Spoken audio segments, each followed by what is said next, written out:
जय महाकाल।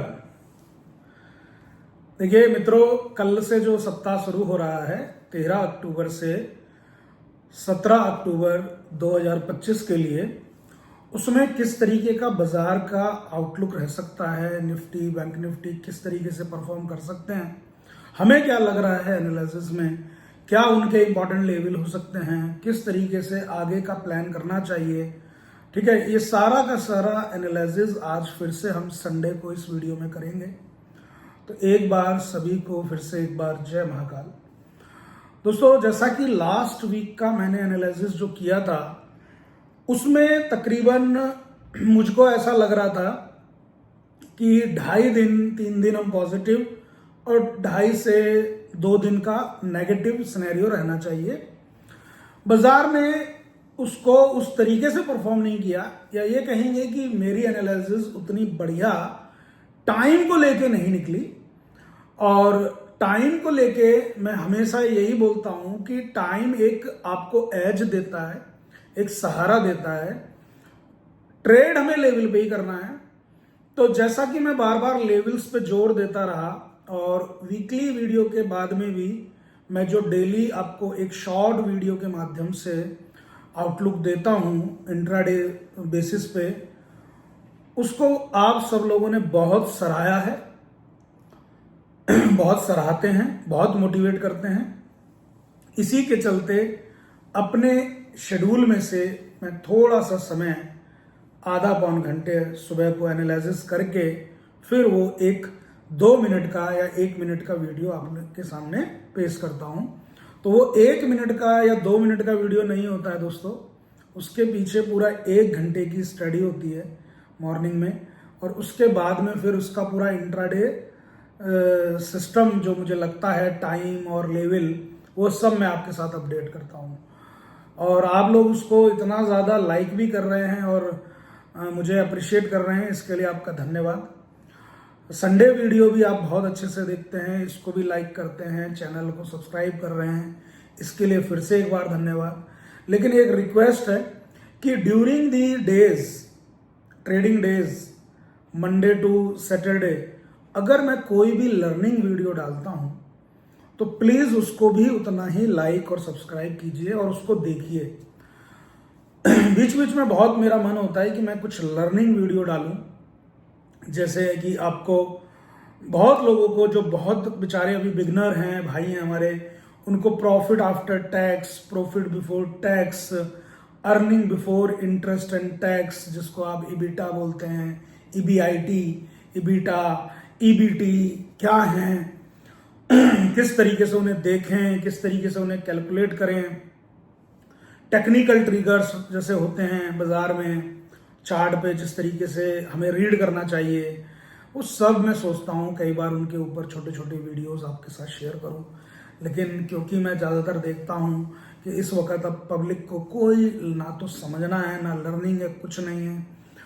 मैक्सिमम लोग सिर्फ वीडियो में इसलिए आते हैं कि या तो उन्हें निफ्टी बैंक निफ्टी की मंदी तेजी पता चल जाए, लेवल पे भी ध्यान नहीं देना, या फिर कोई शेयर पता चल जाए, शेयर भी बता दो, 4-6 दिन नहीं चले तो उसमें फिर आड़े तिरछे कमेंट देना शुरू, और ले फटाफट दे फटाफट टाइप की मेंटेलिटी है, और पूछते हैं लॉन्ग टर्म इन्वेस्टमेंट वाला शेयर, तो वहां फिर थोड़ा सा दिक्कत हो जाती है। तो प्लीज आप सब लोग इस चीज को समझिए, और आगे बढ़ना है तो पढ़ना पड़ेगा, समझना पड़ेगा। तो कल का जो आउटलुक है, यानी कि जो नेक्स्ट वीक है उसका जो आउटलुक है, उसमें और जो पिछले सप्ताह का आउटलुक था उसमें इन दोनों में बहुत समानता है, बहुत ज्यादा समानता है। हालांकि लास्ट वीक में हमें जो लग रहा था कि हम लास्ट के 2 दिन 2.5 दिन नेगेटिव रहेंगे, उतने नेगेटिव नहीं रहे। इंट्राडे बेसिस पे जरूर मार्केट नीचे आता था, है ना, लेकिन उतने नेगेटिव नहीं रहे। तो कहेंगे कि टाइम वाइज हमारी एनालिसिस उतनी अच्छी नहीं रही, लेवल वाइज हमारी एनालिसिस वाकई में बहुत अच्छी चल रही है, बहुत अच्छी रही। अब एक बात और आपको याद दिलाना चाहूंगा कि हमने एक समय की यह गणना करी थी कि 22 सितंबर से 19 अक्टूबर का हमारा एक नेगेटिव टाइम साइकिल है, जिसमें बाजार 19 सितंबर 20 सितंबर से बाजार ने ताबड़तोड़ वन साइडेड 30 सितंबर तक बाजार गिरा था। उस गिरावट के दौरान भी मैं वीडियो के माध्यम से मैसेज दे रहा था कि घबराने की जरूरत नहीं है, ये बहुत ही माइल्ड नेगेटिव टाइम साइकिल है। तो आप देखिए उसके परिणाम कि वो फर्स्ट हाफ में गिर गया, सेकंड हाफ में मार्केट ऊपर आ गया। तो जहां से गिरा था बाजार लगभग वहीं आ चुका है बाजार। तो ये दोस्तों नेगेटिव टाइम साइकिल में जब इस तरीके की साइकिल आती है तो इसमें ऐसा होता है, तो इसके अंदर ट्रेडर विन विन सिचुएशन में होता है। और ट्रेडर विन विन सिचुएशन में जब होता है जब ट्रेडर को लेवल्स पे और अच्छे से एनालिसिस करना है टाइम का, बहुत बढ़िया शॉट ले जाता है, वो लॉन्ग साइड भी अच्छा ले जाता है, शॉर्ट साइड भी अच्छा ले जाता है। अगली टाइम साइकिल जो कि 21 अक्टूबर से स्टार्ट हो रही है, यानी कि लगभग वही कि ये 19 अक्टूबर को खत्म होगी, 20-21 के आसपास से वो समय शुरू हो रहा है। और वो टाइम साइकिल आपकी 3 दिसंबर तक चलेगी। 3 में वो 5 दिसंबर भी हो सकती है, 1-2 दिन आगे पीछे का कैलकुलेशन निकल रहा है। तो ये करीब करीब इस कार्तिक मास से लेकर के इधर अपन 5 दिसंबर तक जाएंगे, 5-6 दिसंबर तक भी वो टाइम साइकिल चलेगी। हालांकि 3 तक की ज्यादा है, उसके बाद में क्योंकि 1-2-4 दिन फेज टाइम के हिसाब से उस तरीके का नहीं बैठ रहा है, तो उसको हम इसी समय में गिन लेंगे। उस समय के लिए मैं आपको जरूर से 19 अक्टूबर के बाद ही आपसे बात करूंगा वीडियो के माध्यम से। हो सकता है हम एक जूम वेबिनार भी रख लें और आगे के ईयर एंड तक की प्लानिंग हम उसमें कर लें, stock wise, sector wise, time wise. तो फ्रेंड्स, कल से जो स्टार्ट है वीक, उसमें ऊपर के लिए जो पूरे वीक में मुझे लगता है वो 25,500 एक अहम नंबर होगा ऊपर के लिए निफ्टी का।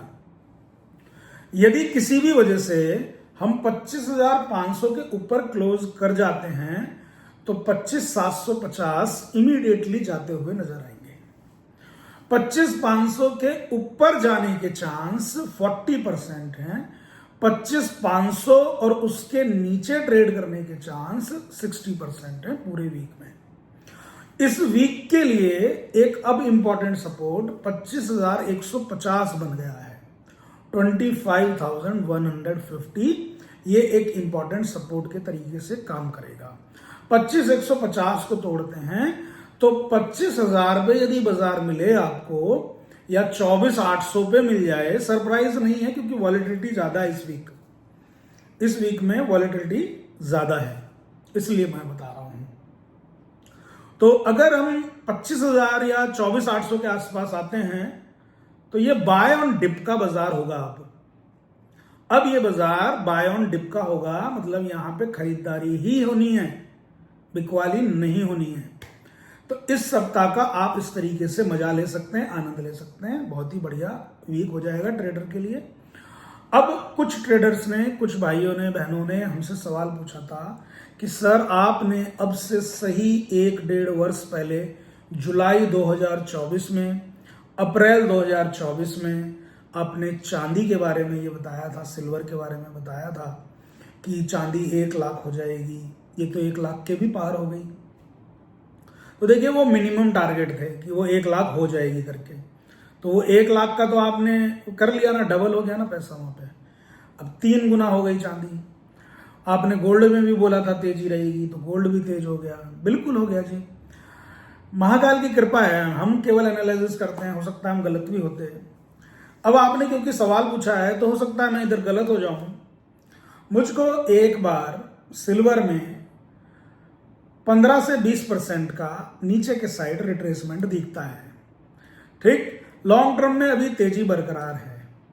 तो जिन लोगों ने भी पहले से लेके बैठे हैं पिछले 1-1.5 साल से, वो अपना ट्रेल करते रहे अगर केवल उन्होंने प्रॉफिट के लिए लिया है।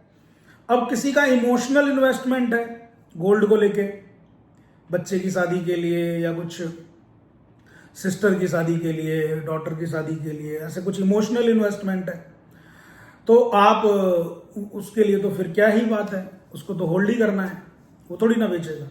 लेकिन अगर किसी ने बिजनेस पॉइंट ऑफ व्यू से लिया है तो आप देखेंगे कि आने वाले टाइम में गोल्ड, अभी तो नहीं, जल्दी में, लेकिन अगले 2-2.5 वर्ष बाद में थोड़ा झुकाव इसका नीचे की तरफ आता हुआ हमें नजर आएगा।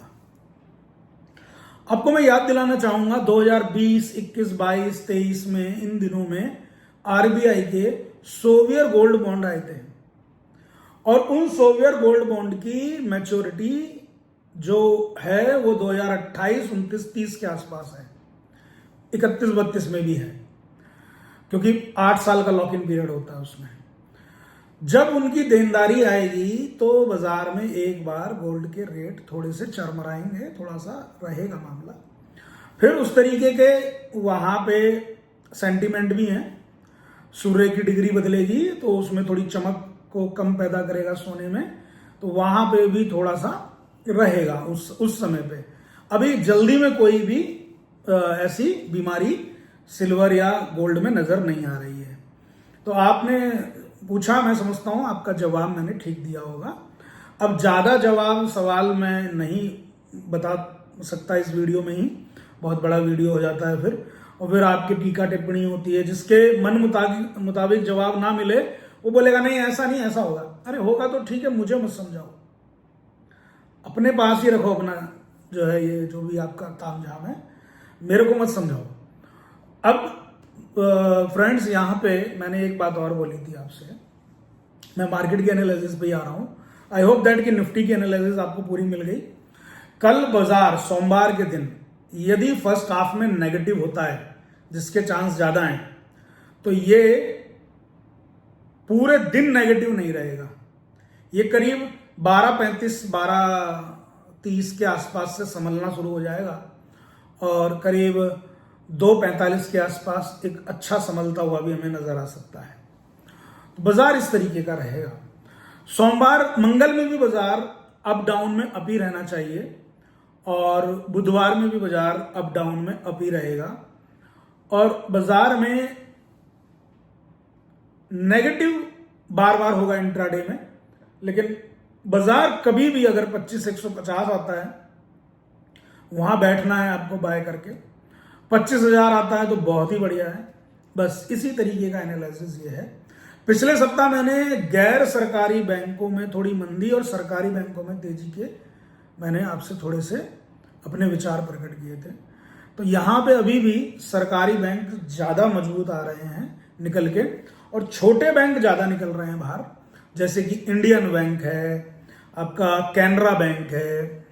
आप देखेंगे कैनरा बैंक का चार्ट भी बड़ा खूबसूरत हो रहा है। बड़े दिनों बाद में वो फिर से सिर उठा रहा है, जिसे कहते हैं कि ब्रेकआउट आ रहा है। तो ब्रेकआउट के आसपास है, फिर उसके डिपॉजिट्स बहुत अच्छे आए हैं। तो कैनरा बैंक के चार्ट को स्टडी जरूर करिएगा और मुझे भी मौका मिलेगा तो मैं चार्ट वाली वीडियो आपके साथ में बना दूंगा, आपके लिए शेयर कर दूंगा। तो आपको ये यहाँ पे भी ध्यान देना है। और बैंक निफ्टी भी ठीक ठीक है, बढ़िया है, मजबूत है, कोई दिक्कत नहीं है। बाजार एक बार हो सकता है इस वीक में हल्का सा रिट्रेसमेंट ले, जिस लेवल पे है वहां से थोड़ा नीचे आता है, यानी कि अगर हम 25,150, 25,000 पे आते हैं और वहां से दोबारा फटते हैं और कभी भी 25,500 के ऊपर ब्रेकआउट कर जाते हैं, तो दोस्तों यकीन मानिएगा कि बाजार में एक अच्छी मूवमेंट आएगी, एक अच्छी मूवमेंट देखने को हमें मिलेगी। बाजार में अभी मेटल ठीक ठीक है, मेटल में कोई दिक्कत है ही नहीं। मेटल और फर्टिलाइजर की साइकिल अभी और 1.5-2 साल की है और 2 साल हो चुके उसे। तो मेटल फर्टिलाइजर 5 ईयर साइकिल में मैंने एक ब्लू कलर का पोस्टर आप लोगों को शेयर किया था, फिर से मैं शेयर कर दूंगा आप लोगों को व्हाट्सएप टेलीग्राम पे। मेरा टेलीग्राम चैनल व्हाट्सएप पे किसी को भी जुड़ना है, यूट्यूब के डिस्क्रिप्शन में जो लिंक है उसी से जुड़ें। बाकी और फेक चैनल की मेरी कोई जिम्मेदारी नहीं है, मेरे नाम से बहुत फेक चैनल है। तो दोस्तों आप लोगों को ये सारा कुछ समझ में आया होगा। इसके अलावा कुछ लोगों ने बोला था मुझे कि आप मिड कैप की भी थोड़ा एनालिसिस करिए सर। मैं आपको बताऊं, मिड कैप में फ्रेंड्स थोड़ा सा और वेट कर लीजिए, आपको मिड कैप भी बहुत अच्छा मतलब मूवमेंट देते हुए, या आप कह सकते हैं कि बहुत अच्छी एक चाल देते हुए नजर आएंगे। आप थोड़ा सा वेट कर लीजिए, है ना। अभी कंसोलिडेशन अगर चल रहा है चलने दीजिए, लेकिन वो अच्छा लग रहा है, इसमें कोई ज्यादा चिंता वाली बात नहीं है उस चार्ट पर। तो इसी तरीके की एनालिसिस है। फार्मा की जहां तक बात है, कुछ ने फार्मा के ऊपर ही बोला था, देखो सबके जवाब दे रहा हूं। जो भी पूरा वीक में जहां जहां से क्वेश्चन आए उनको मैंने सबको रखा संभाल के नोट करके, और वो मैंने पेपर खोला हुआ है और मैं उसी के पेपर के बेस पे ये पूरी वीडियो आपके साथ कर रहा हूं। यहां पर फार्मा फ्रेंड्स मूवमेंट इसका समय अब थोड़ा पॉजिटिव रहने वाला है, लेकिन अब की बार ऐसा समय आएगा कि ये एकदम से बहुत तेज नहीं भागेगा। ठीक है, ये एक तरीके से आईटी की तरह परफॉर्म करेगा। तो आईटी में भी, क्योंकि आईटी का भी टाइम अब आने वाला है, जैसे ही ये ईयर एंड होगा आईटी में भी आपको ना एक बढ़िया मूवमेंट्स देखने को मिल सकती हैं। और शिपिंग और पोर्ट वाले स्टॉक्स में जब साल के शुरुआत में ही अगले साल का देखेंगे, एनालिसिस करेंगे, वहां तक मिल सकती है। तो मैं आपको इस वीडियो में ही केवल और केवल नेक्स्ट वीक की एनालिसिस ही नहीं, काफी कुछ बता चुका हूं। आई होप दैट कि आपको ये वीडियो पसंद आएगा। अपना ध्यान रखिए और वीडियो को लाइक करिए, चैनल को सब्सक्राइब कीजिए। जय भारत।